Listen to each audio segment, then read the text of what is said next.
So, many of you know this little chant, and hopefully we can repeat it together. Jaya Jaya Shri Chaitanya Jaya Nityananda, Jaya Jaya Shri Chaitanya Jaya Nityananda, and Jaya Dvaita Chandra Jaya Gaur Bhakta Vrinda, and Jaya Jaya Shri Chaitanya Jaya Nityananda, and Jaya Dvaita Chandra Jaya Gaur Bhakta Vrinda, and Jaya Jaya Shri Chaitanya Jaya Nityananda, and Jaya Dvaita Chandra Jaya Gaur Bhakta Vrinda. Gaur Premanandi Hari Hari Bol. So I feel let's see, on this 20th day of March, glorious Gaur Purnima in 2019 in SanDiego. We're speaking at the Harekrishna temple, and by the mercy of our spiritual master, Srila Prabhupada, trying to say a little bit about the unlimitedly glorious Chaitanya Mahaprabhu. So I'd like to begin with just recounting a little bit about Lord Chaitanya's advent. He appeared in this world on 18th of February, 1486. Hare Krishna. I'll wait.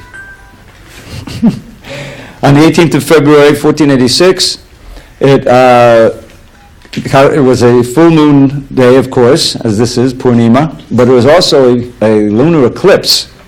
And Srila Prabhupada describes what happened there in his wonderful introduction to the Srimad Bhagavatam, first canto. You'll find a wonderful summary of Lord Chaitanya's life. And he says, when Lord Chaitanya was born during the lunar eclipse, all of India was roaring with the holy sound of Hare Krishna, Krishna Krishna, Hare Hare, Hare Rama, Rama Rama, Hare Hare. These 16 names of the Lord are mentioned in many Puranas and Upanishads, and they are described as the Taraka Brahma Nam of this age. In other words, the spiritual name that will release anyone from the bondage of birth and death. It is recommended in the Shastras that offenseless chanting of these holy names of the Lord can deliver a fallen soul from material bondage. There are innumerable names of the Lord both in India and outside, and all of them are equally good because all of them indicate the Supreme Personality of Godhead. But because these 16 are especially recommended for this age, people should take advantage of them and follow the path of the great acharyas who attain success by practicing the rules of the Shastras or revealed scriptures. So, Chaitanya Mahaprabhu appeared, and he arranged to do so, being the Supreme Personality of Godhead, just at the time when the holy name would be resounding throughout India. And it's described when he was a little baby, he would cry until the ladies would chant Hari Bol, Hari Bol, Hari Bol, and then he would stop. And as soon as they stopped chanting Hari Bol or Hare Krishna, he would start crying again. So in this way, he's preaching from even before he's talking. He's spreading the holy name, he's showing his mission. So I'd like to recount a little bit, go over the internal and the external reasons for the advent of Lord Chaitanya, and then just talk a little bit about his teachings. There's two wonderful verses that summarize the teachings of Lord Chaitanya. So it can take a long time, but it doesn't have to. So in the introduction of the Chaitanya Charitamrita, known as the Mangalacharan, there are several verses describing Lord Chaitanya, then Lord Nityananda, and Advaita Acharya, and the Panchatattva. And the ones that describe Lord Chaitanya indicate the internal and external reasons for his appearance. It's described like that. So the first one I'd like to share with you is number 3 in the whole book. It's Adi Lila chapter 1 verse 3, which we discussed this morning. Anarpita charim chirat karunayavatirna kalau samapihitamannato dvaradasam sabhakti shriyam hari purata sundara jutika dhamma sandipita sada vidya kandare spudata vakshachi nandana. So this is a verse that's also a blessing verse. It's written by Rupa Goswami as one of the introductory verses to his Vidagdha Madhava play. And this is the translation Srila Prabhupada gives. May the Supreme Lord, who is known as the son of Srimati Shachi Devi, be transcendently situated in the innermost chambers of your heart. Resplendent with the radiance of molten gold, he has appeared in the age of Kali by his causeless mercy to bestow what no incarnation has ever offered before, the most sublime and radiant mellow of devotional service, the mellow of conjugal love. Now, this verse is explained in chapter 3 of the Adi Leela, which we discussed this morning. And what Krishnas Kaviraj does there, the original author of Chaitanya Charitamrita, he gives us insight into the thoughts of Lord Krishna after he left 5,000 years ago. You know, you read Krishna book of the Bhagavad Purana, you'll understand that Krishna appeared 5,000 years ago and enacted his pastimes, which are exact replicas of what he's doing in Goloka Vrindavan. And it's described there in the Chaitanya Charitamrita, he came in order to renew the remembrance of those Leela and to enliven the devotees, and we know, of course, to as he says in the 4th chapter of Bhagavad Gita, to annihilate the miscreants, protect the devotees, and reestablish Dharma. So, after he departed, after 125 years, after some time he was thinking, it's been a long time, you know, after almost 5,000 years, it's been a long time since I showed and gave this most intimate devotion to me, to show how to really achieve pure prema bhakti. And so he decided to come as Lord Chaitanya in the mood of Radharani in order to show, and by his own behavior and teachings, how to practice pure bhakti at the highest levels. So that's what this verse describes. For a long time, this highest mellow of devotional service, Radha and Krishna, whom we worship, the conjugal ras, had not been shown, had not been given. So Lord Chaitanya came in order to give that and to bless people in general with this easy, most sublime practice of Nam Sankirtan. This is explained in the Bhagavatam. Lord Chaitanya's divinity is supported in not only the Bhagavatam, the Mahabharata has a verse that's described the Advent, but especially we find from the 11th canto this verse spoken by Karabhajana Muni, one of the 9 Yogendras, who is the exalted sons of Lord Rishabdev. And he says, Krishna Varnam, Tvisha Krishnam, Sango Pangasta Parshadam, Yagya Sankirtana Prayar, Ijamtihi Sumedasa. So this verse directly describes Chaitanya Mahaprabhu. Now, of course, he wasn't so obvious. He was a hidden avatar. It wasn't so obvious he was Vishnu, but that became very clear to his intimate associates, and he revealed himself. So this verse says, Krishna Varnam, Tvisha Krishnam. The Lord has appeared chanting the different syllables, Krishna, Krishna, Krishna. This is one of the meanings of Krishna Varnam. But he's Tvisha Akrishnam. He's not blackish like Krishna, but he's golden, Akrishnam. So he has the golden complexion. Sango Pangasta Parshadam. He didn't come alone. Krishna never comes alone. He comes with his Angas. Those are the most intimate associates, like Nityananda, Advaita, Gadadhar, Srivas. And his Upa Angas, those who are also very intimate, but not quite as intimate, his associates in Navadvip and also Puri. And his astra, his weapons. So what's the weapons? We see Lord Chaitanya's dancing there with Nityananda. His hands are empty. Sometimes he's holding some kartals. Very rarely we have kartals. But he doesn't have the disc. He doesn't have the arrows like Ramchandra. He doesn't have the club. So where are the weapons? The holy name. The Harekrishna mantra is the weapon. Because in this age it's said that everyone is more or less demonic, meaning that we have all of these bad qualities in our heart. But that's artificial. So Krishna comes as Lord Chaitanya not to literally kill us, but to kill the demoniac tendencies in our heart through the chanting of the holy, spreading the chanting of the holy name. And he showed this most obviously early on by his deliverance of Jagai Madai. Jagai and Madai were fallen Brahmins in Navadvip. They were dacoits, they were drunkards, they were even rapists and thieves. And people would give them a wide berth when they walked down the street.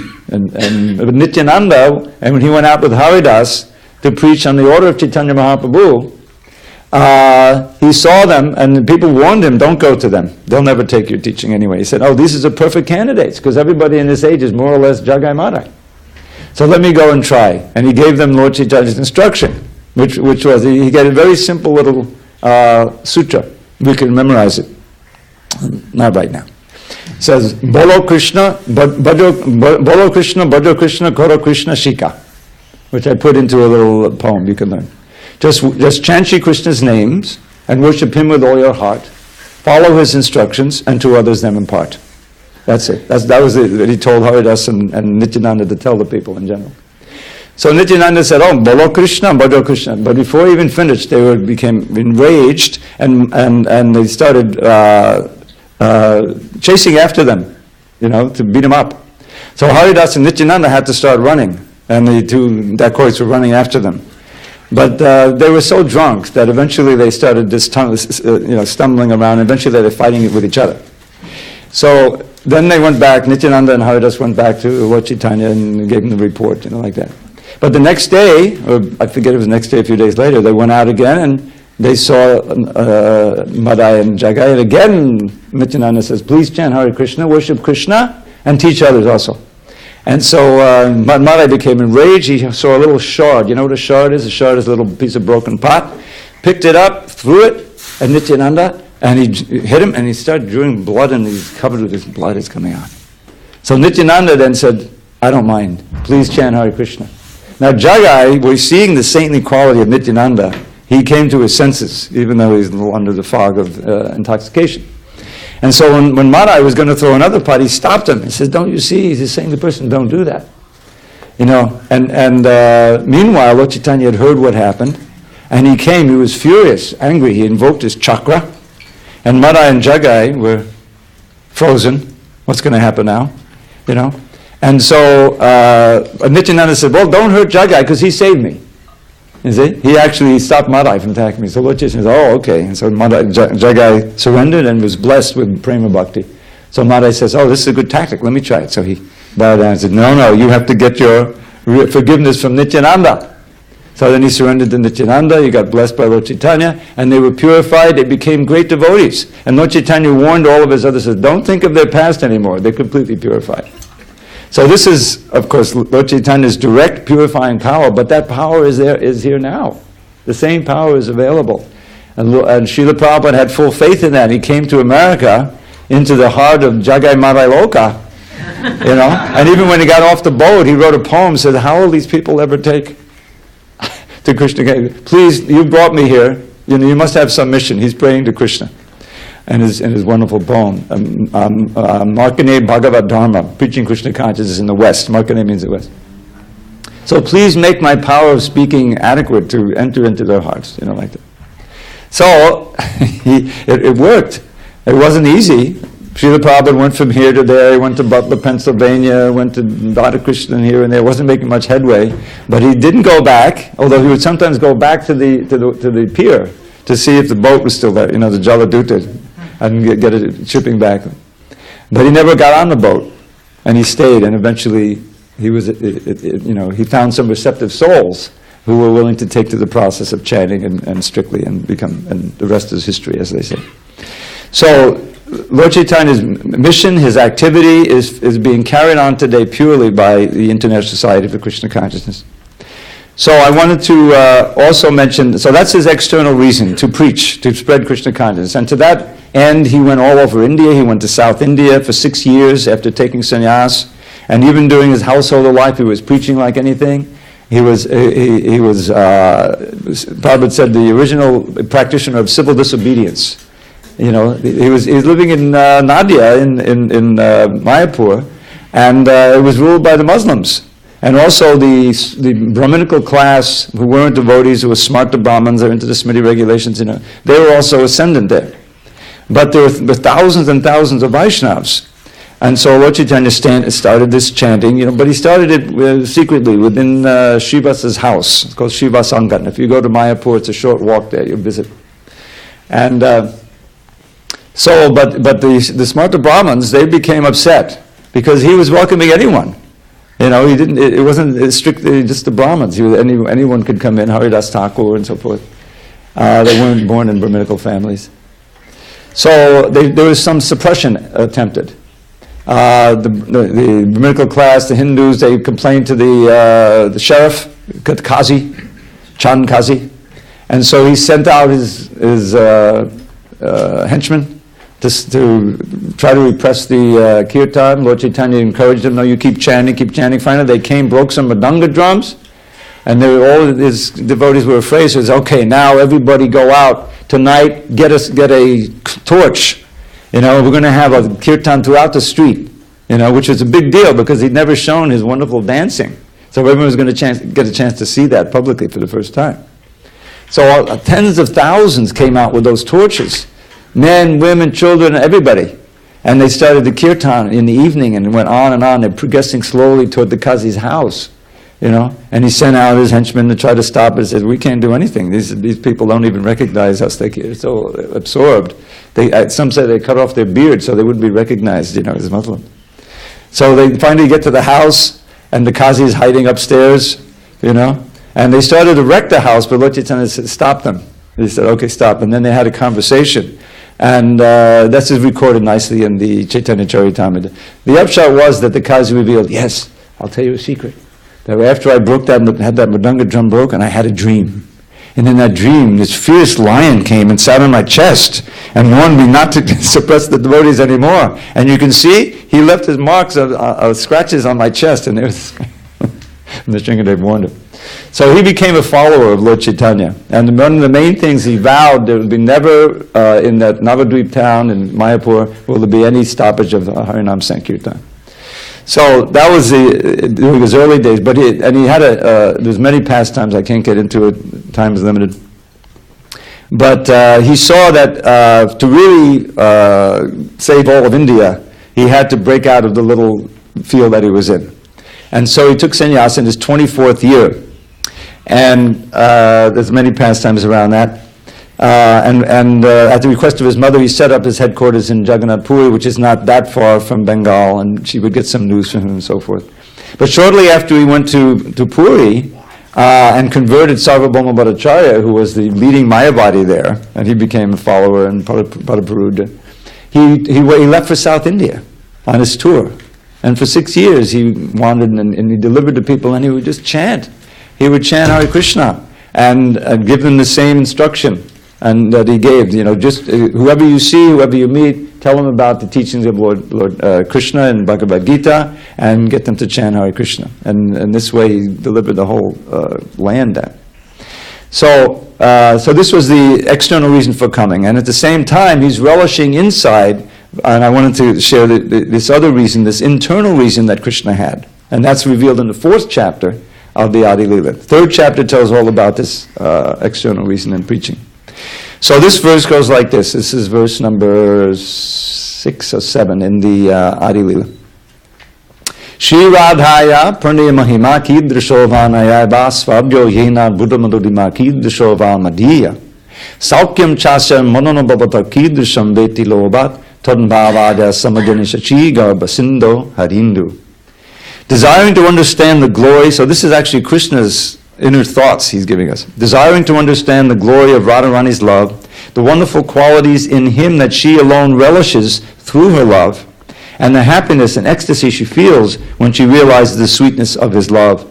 The Supreme Lord Hari, richly endowed with her emotions, appeared from the womb of Srimati Shachi Devi as the moon appeared from the ocean. So this gives these 3 esoteric reasons which were revealed by Swarup Damodar, his intimate associate. And that is that in the spiritual world, and this is told, Krishna is there, and he sees in a mirror or jeweled surface his own reflection. And he's attracted to the beauty of himself. But he realizes that he can't really appreciate his own beauty to its full extent unless he experiences the kind of love that Srimati Radharani has, which he can't experience from Krishna. And he also realizes that this glory of her love, he can't understand it. And then he can't also understand the happiness she feels by loving him and by feeling his love. And this is explained nicely in the 4th chapter. Everybody wants to be a servant of Krishna. Even the Vishnu incarnations. Advaita Acharya, he didn't want to be worshipped by Lord Chaitanya. He wanted Lord Chaitanya to be in the role of the master, and that he would serve him. Because the pleasure, the point is, the pleasure that's experienced by pure devotion to Krishna is even greater than the pleasure that Krishna experienced being served. In other words, the best position of all in the universe is to be a servant of Krishna. So Krishna wanted to experience that, so he came as Chaitanya Mahaprabhu with the mood and the complexion of Srimati Radharani. It's very esoteric.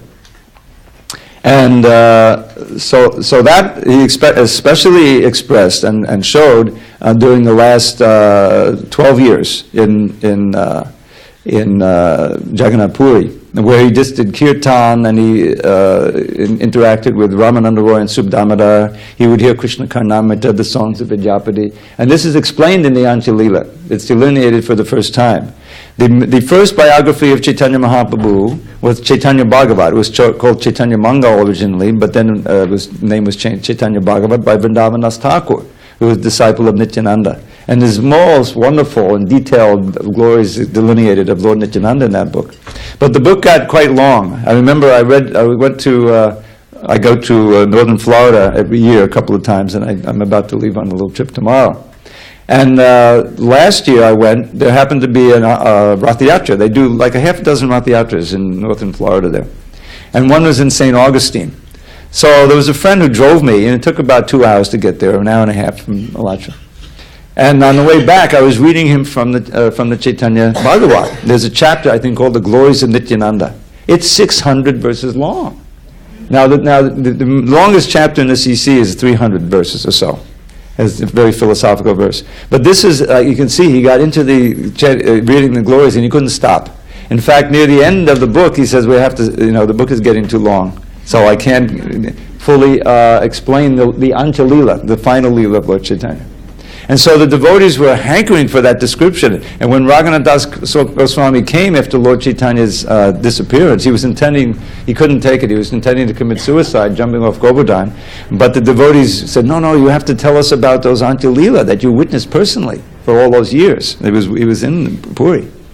So every day for 3 hours at Radhakund, he would delineate these pastimes. And also, they had all these notes from Srup Damodar, who took actual physical notes.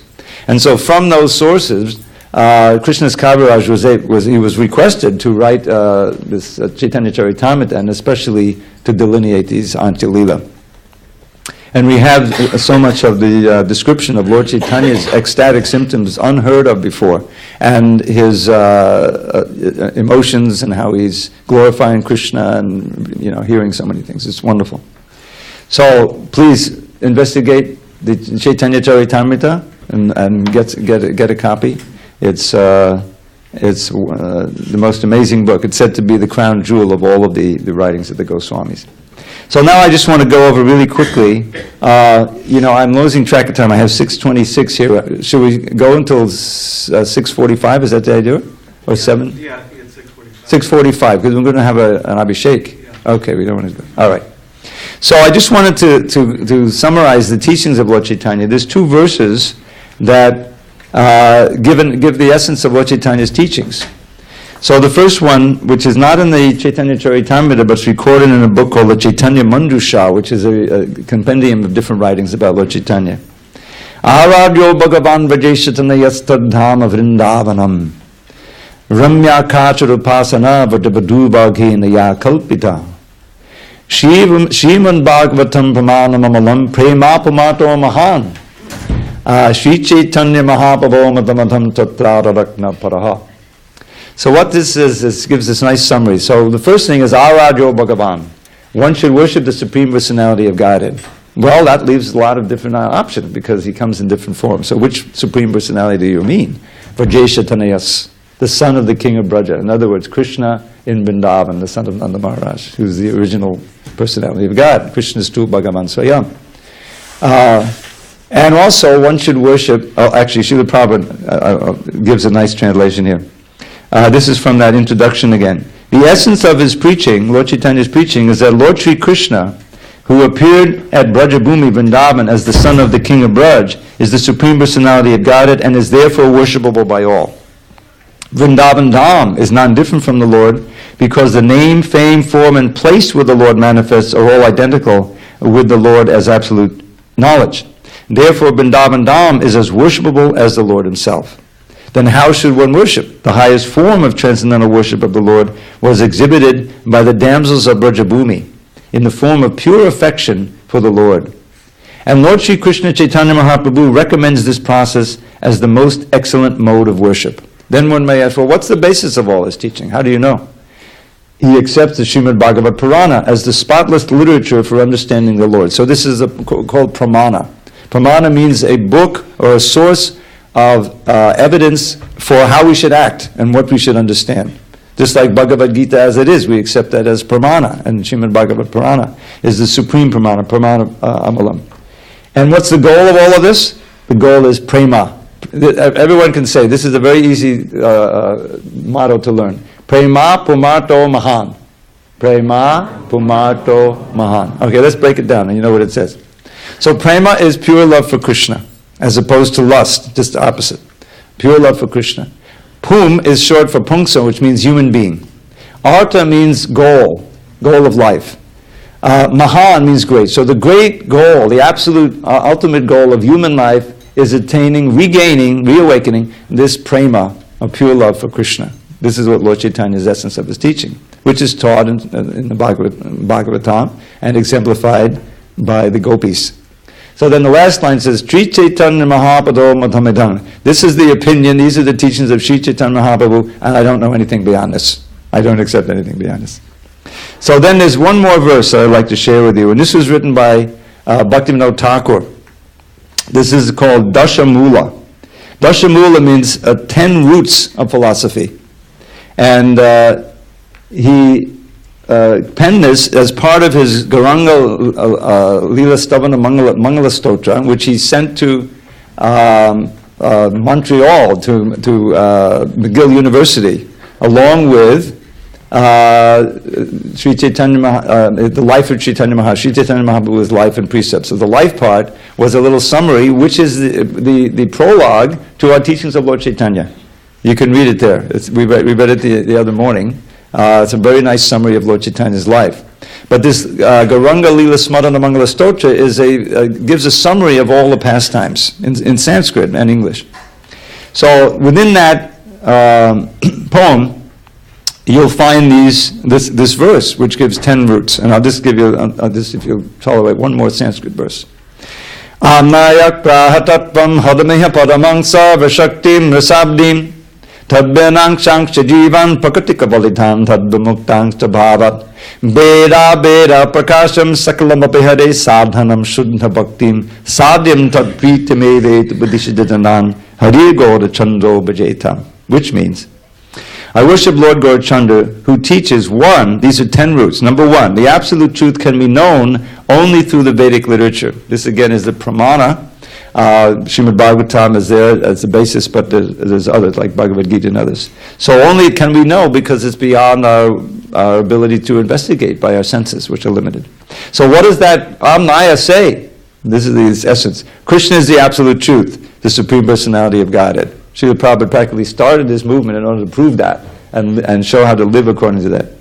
So what about that Krishna? He possesses infinite and varied potencies, Sarva Shaktim. And you read Bhagavad Gita, you'll find about the external potency, the spiritual potency. You read Chaitanya, the marginal potency, internal potency. He's full of potencies. Krishna is the ocean of rasa, relishable loving exchanges with his devotees. So he's not just a powerhouse with all these potencies, he's a person. He's an infinite person who is so wonderful he can reciprocate all the different relationships that his dear devotees want to engage with him. So that's Krishna. Then who are we? Every soul is Krishna's minute, separated spiritual particle. And certain souls have been swallowed up by Krishna's illusory external energy. Sound familiar? That's where we are. But certain souls are released from the grasp of Krishna's illusory external energy. So it's not hopeless. There's a possibility of regaining our original state of liberation with Krishna. So then here comes this famous Achintya Beta. All spiritual and material phenomena are simultaneously one with and different from Krishna.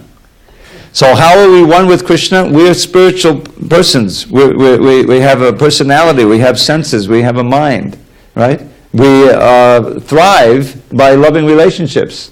All of this, we share so much with Krishna. We have form and everything. But obviously we're different. But at the same time, all the material energies are also connected to Krishna. They're my energies, just like the sun and the sunshine.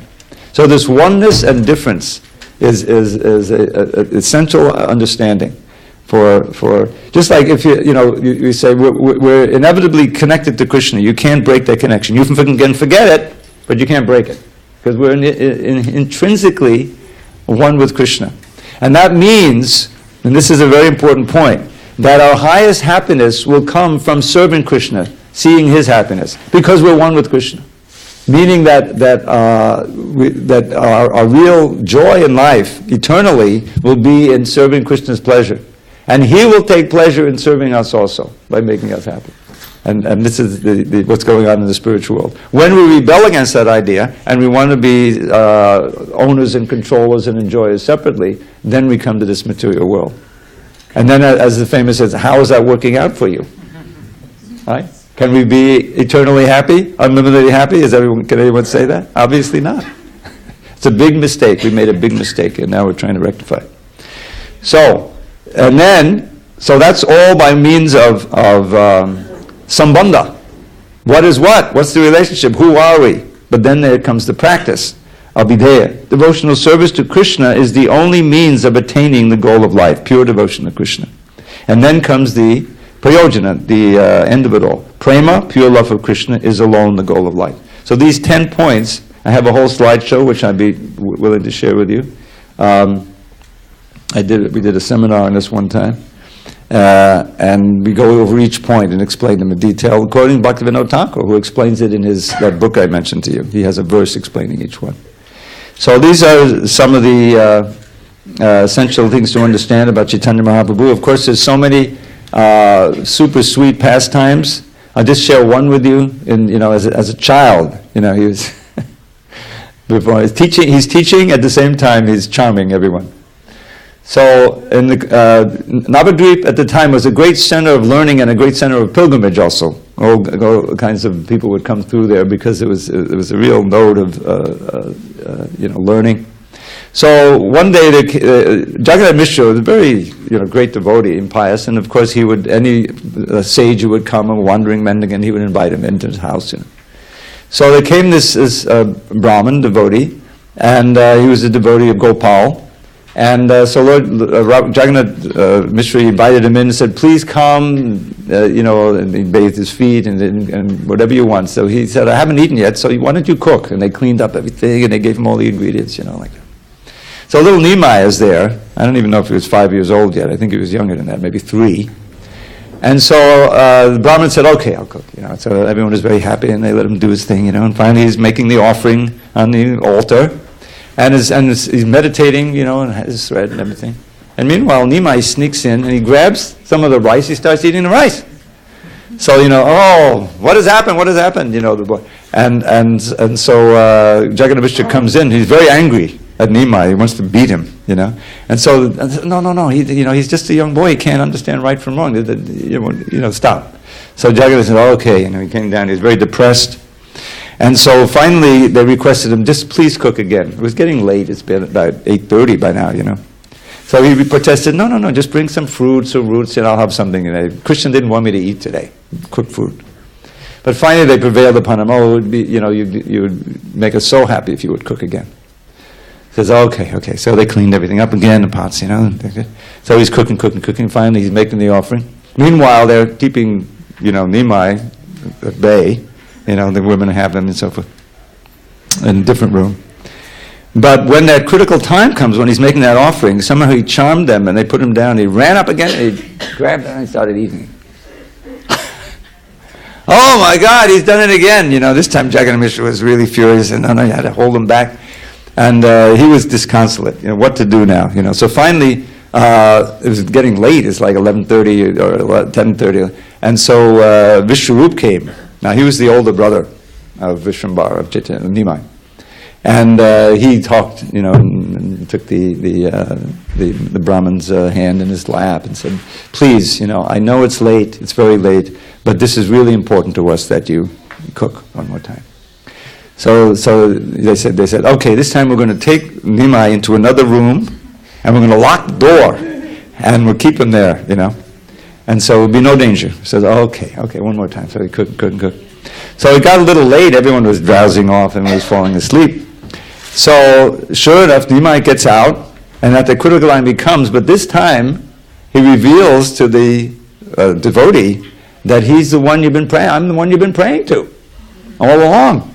And he showed him, his beautiful baby child form, And the Brahmin was ecstatic, but Nimai said, don't tell anybody about this, so you'll be annihilated, So he didn't reveal it, but he also stopped his pilgrimage. He stayed there in Navadvip. Where do you have to go for? So this is a really delightful story. If you really want to see it in great detail, it's in the Chaitanya Bhagavat told beautifully, along with so many other pastimes of Chaitanya Mahaprabhu. So any discussion on these points? I should share, I guess, since it's become de rigueur, one of my poems with you. So in Rupa Goswami, in his Stavamala, he begins with 3 ashtakas about Lord Chaitanya. And one of them especially really attracted me. And so I put it into poem. I won't read all of the verses, but if you just give me a second here. I didn't know how much time we had. Okay. Oh, come on. Okay.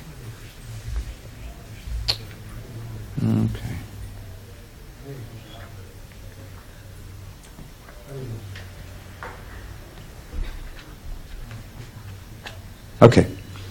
So this is one verse. Maybe we'll have time for 2 of them. I'll skip the Sanskrit. This is verse 5 of the 3rd Chaitanyashtaka, the beginning of Stavamala.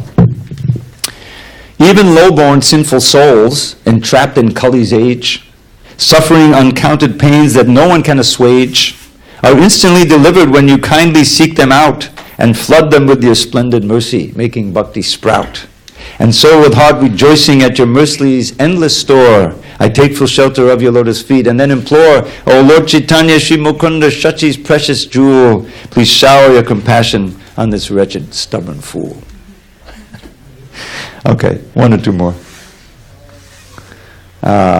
Trickling from your lotus mouth, the honey nectar stream of your pure words enlightens all and showers bliss supreme upon the humble bumblebees who are your devotees. What use to them are dry philosophies, austerities? You are an ocean full of gems, the holy names, which bless all people on this planet with supreme auspiciousness. O Lord Chaitanya, Sri Mukunda, Shachi's precious jewel, please shower your compassion on this wretched, stubborn fool. Did you see how I could really relate to that? It's perfect. Then it describes his beauty. The beauty of your face defeats the full moon soothing glow. From full-blown lotus petal eyes, your loving glances flow. By clusters of your gentle smiles, your lovely lips are graced. Your chest is broad, your arms are like 2 glorious upraised snakes. Your handsome form defeats 100 million Kamadeves. And best of all, your mercy floods this world in endless waves. O Lord Chaitanya, Sri Mukunda, Shachi's precious jewel, please shower your compassion on this wretched, stubborn fool. O Lord, whose splendor calls to mind the golden daffodil, I am the lowest sinner in this world of sinners. Still, you overlook the faults of one whose faults are like an ocean, and bless him with the strength to practice unalloyed devotion. With this in mind, O Lord, who are most kind to fallen souls, I ask you with a humble heart, devoid of mundane goals. O Lord Chaitanya, Sri Mukunda, Shachi's precious jewel, please shower your compassion on this wretched, stubborn fool. So you just write to Dravida108 at Gmail, and I'll send you all these poems. And you see, I'll give you the Palashruti here, the result. O festival of happiness for all this world of woe, O Lord who caused the joy in Shachi's heart to overflow, O fulgent moon whose glow is your unending spotless fame, O Bhagavan whose mission is to spread your holy name. O Sri Chaitanya Chandra, kindly grant this one request. May those who read these verses, feeling purified and blessed, while deeply contemplating your exquisite lotus feet, attain pure love for you, and make their blessed lives complete. So, you can just write to that address. I'll send you the poems. You recite this verse and you enjoy this result. All glories to Srila Prabhupada, all glories to Sri Chaitanya Mahaprabhu.